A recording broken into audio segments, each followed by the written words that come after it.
It's the Reverend Philo Show. But this one goes to 11.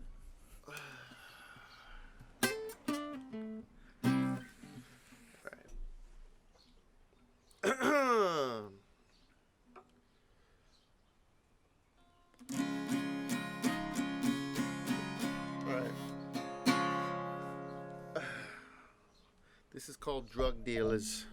Ooh, love It's this about one. drugs. This is another one I put out on my SoundCloud. Working on other stuff, but it's not ready yet. Well, I'm looking forward to it. Thanks, bro.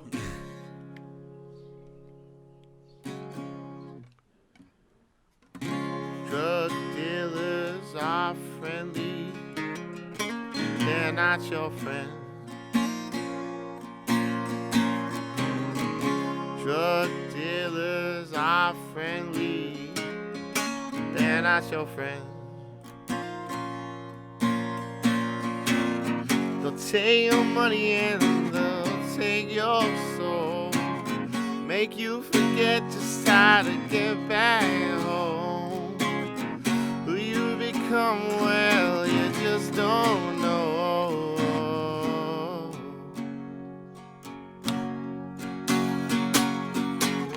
626-831-905. It's 4 a.m. and we're looking for one more line. Because this can't stop. We can run, but we can't hide. I don't wanna die.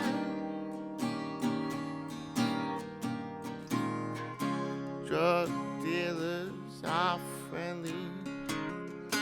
They're not your friends.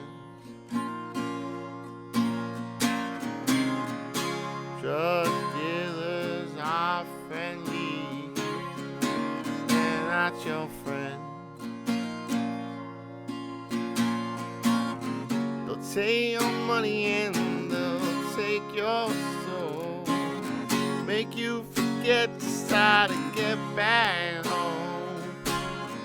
Who you become, well, you just don't know.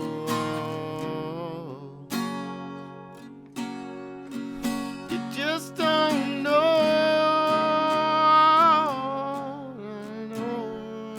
No. Man, love that one. Yes. People seem to like that one. That one's it's very catchy. You know, it's funny you say that because that song has you would call an unorthodox song structure. Mm-hmm. So pretty much it's like so like a normal structure would be like intro, verse, chorus, bridge, chorus, right? That's a pretty standard, Right. pop structure. And I used to listen to a lot of Led Zeppelin growing up, and there's a lot of Led Zeppelin music that is a little bit more like very kind of almost linear, where like, or just not your typical song structure. Your 2-3 minute structure. Their songs would be like 5, 6, 7 minutes. Like so, and when I write, I don't want everything to be so predictable. So that song is technically chorus, bridge, chorus. There is no verse. Mm-hmm. So that was sort of like, I wanted to do something that was short and not your typical structure. Mm-hmm. And then lyrically, that song is about drugs and dealing, obviously, struggling with drug addiction and drug dependency, which is something that I've struggled with, but also a lot of people struggle with. And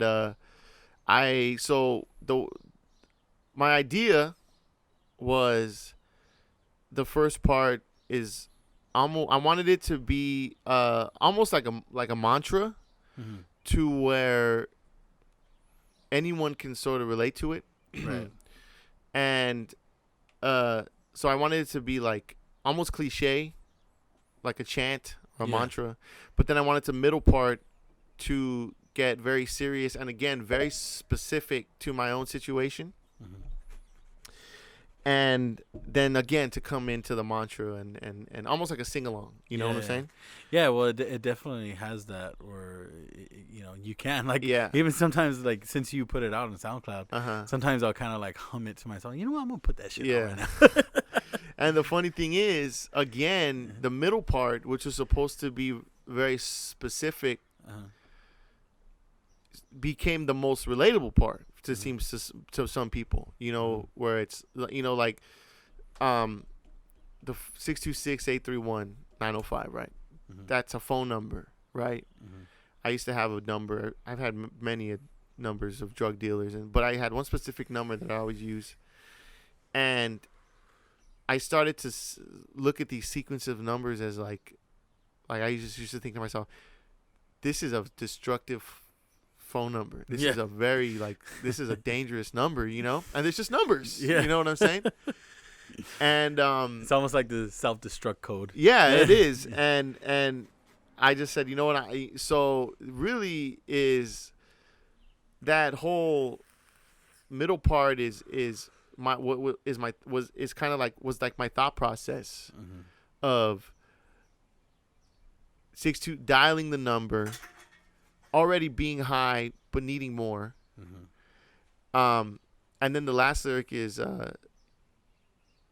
this can't stop. I went back when I wrote that. I went back and forth between this won't stop Mm-hmm. or this can't stop. In other words, this won't stop.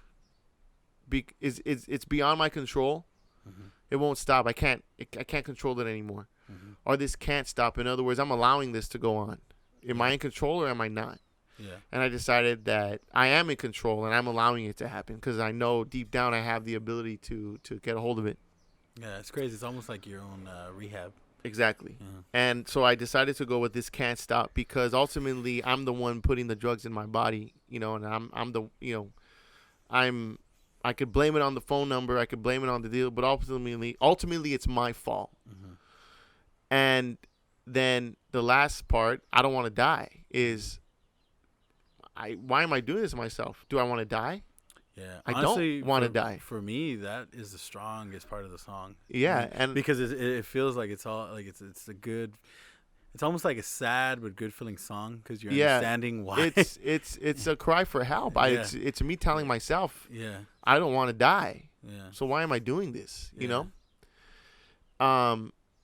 So, and again, these very specific lyrics that I thought were very specific to my own thought process and my own experience. When I put it out, that became the most relatable part that most people told me. And I showed it to my. I actually had. This one I wrote relatively recently, but I was on the fence for a while about putting it out because it was very personal and not everyone knows about this part of my life, of my own, quote unquote struggle. Mm-hmm. So it was like this song, I know it's a good song. I'm really proud of it, but it's also exposing myself in a way. Yeah, it's all it's putting a And spotlight on your issues. So I decided, fuck it, I'm just gonna put it out, and I got a lot of positive feedback. But the funny thing is, I put it out, and I got a phone call the next day from someone.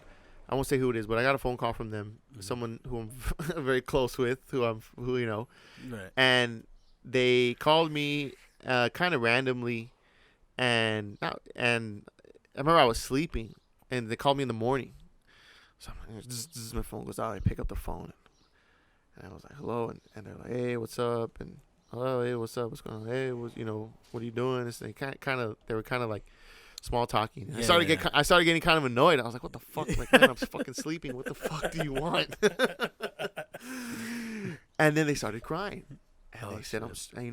I'm not doing well right now, and I need help, and I heard your song, and it really got to me, and Yeah. I want to change, and I want to do something because I'm afraid, Mm-hmm. and they are now in the process of getting help with their dependency, Mm-hmm. and you know, it's kind of cliche to think, oh, I want my music to affect people. I want it to Yeah. touch people's lives, but and in this specific case, it did, I guess, and Yeah. and it's weird because I almost didn't put it out because I was afraid of being making myself vulnerable Yeah. to public, and but I did it anyways, and I could potentially have saved somebody's life. You know what I'm saying? Yeah. Um, not just I mean, I'm not trying to pat myself on the back No. No. Yeah. or No. anything, but I would thought to myself, by allowing myself to be vulnerable and put myself out there, Mm-hmm. I was able to help somebody else out, and that's if I never make a cent off this song, it's it's not worth something. You know what I'm saying? It's a rare and feel ocean.